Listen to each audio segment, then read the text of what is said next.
Welcome to a special election 2024 episode of the WRAL Daily Download. I'm Grace Holland.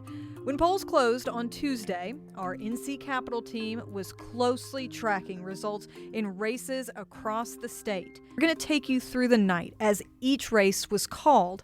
Thanks for joining us. It's Wednesday, November 6th. Okay, guys, hope you'll forgive me if there's a little bit of a change in audio quality here. I am back at my home watching election results. It's about 8:30 p.m., and it appears we have our first winner.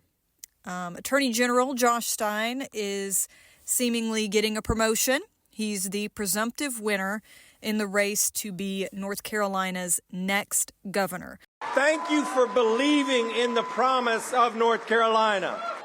I pledge to listen and work across party lines to do what's right for North Carolina because no person or party has a monopoly on good ideas. Stein, of course, is a Democrat. He defeated Republican Lieutenant Governor Mark Robinson in a race that got a lot of national attention. I'm sure you remember the CNN report about a series of racist and lewd comments Robinson appears to have made on a porn site a decade ago. Robinson, of course, has denied those accusations and is suing the news network.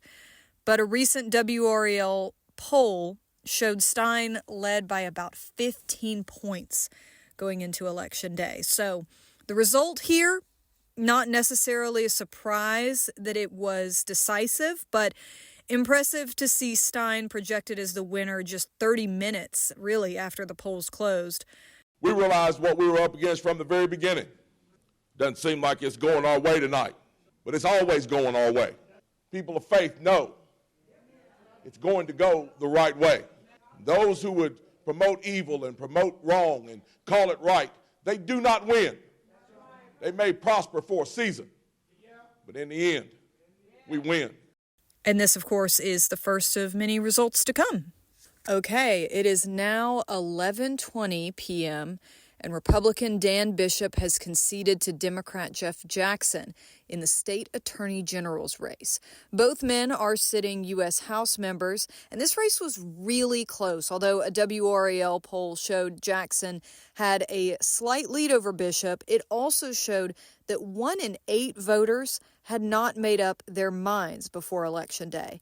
That said, Jackson did come out on top. He will replace Josh Stein as AG. And at 11:34, it seems like things are starting to heat up in terms of getting these results in. We have a call in the biggest race of the night. Former President Donald Trump is projected to win North Carolina in the race for the White House. He and Vice President Kamala Harris have been crisscrossing the state in campaign stop after campaign stop for months, with the race deadlocked here.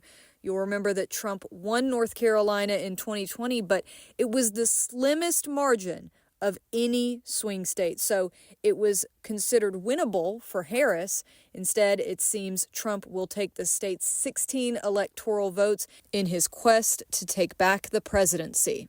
We're still waiting to see what the final results nationwide will be. After the break, we talk with WRAL Capitol Bureau Chief Laura Leslie about what we've seen tonight. Welcome back. It's after midnight, and WRAL's election coverage just went off the air. Our team is continuing to work behind the scenes to cover this election, and we wanted to take a minute to talk through what we've seen tonight. WRAL Capitol Bureau Chief Laura Leslie is joining me. Laura, how are you feeling? It's been a long night. It's been a long night. It has, and it's not over yet, but we're getting there. Okay, so let's start with a race that is in the not over yet category, but is a big one. NC Superintendent of Public Instruction. Where do things stand there? Right now, Democrat Mo Green is leading Republican Michelle Morrow by a couple of percentage points. I think about 3 last time I checked on it, although it's moved around a little bit over the course of the evening. This was kind of neck and neck over the course of the evening, but it appears that that Mo Green may have pulled out enough votes to take this one away from Michelle Morrow.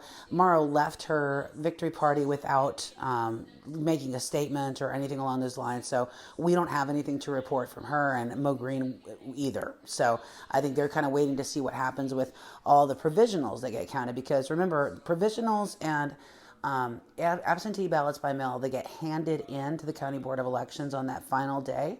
They don't get counted on election day. They get counted during the canvass period. And we know from election officials that there were tens of thousands of provisionals around the state, that especially this year, because it was the first presidential election that we've had that required voter ID. So now your provisionals usually don't turn out very much different from, the way that all the other votes turned out. But it's possible that, these guys are kind of waiting to see how those work out before they concede or claim victory. Okay. And might that apply to some of the congressional races that we're seeing right now? And where does that stand, like I said, middle of the night here? Right, absolutely. At this hour, Don Davis still leading Lori Buckhout. Don Davis is the incumbent Democrat seeking his third term against Lori Buckhout, challenger up in northeastern North Carolina, the 1st District, the only competitive one in the state. They also were neck and neck, but Davis kind of held on to a lead for a lot of the night. And it got close at points, but it looks like he's a little bit in front by a few thousand votes. Again, I'm sure they're waiting to see what those final vote totals look like. It's as I was explaining to folks on the air tonight, part of what we're waiting for is just data. It's just sort of the logistics of having to.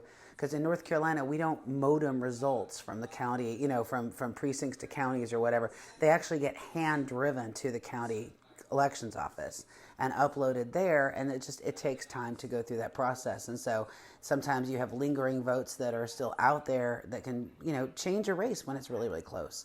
So yeah, so that's what it looks like. It looks like Don Davis really may have dodged a bullet. It looked like Republicans were really hoping to turn that seat in Congress. That may not have come through for them tonight.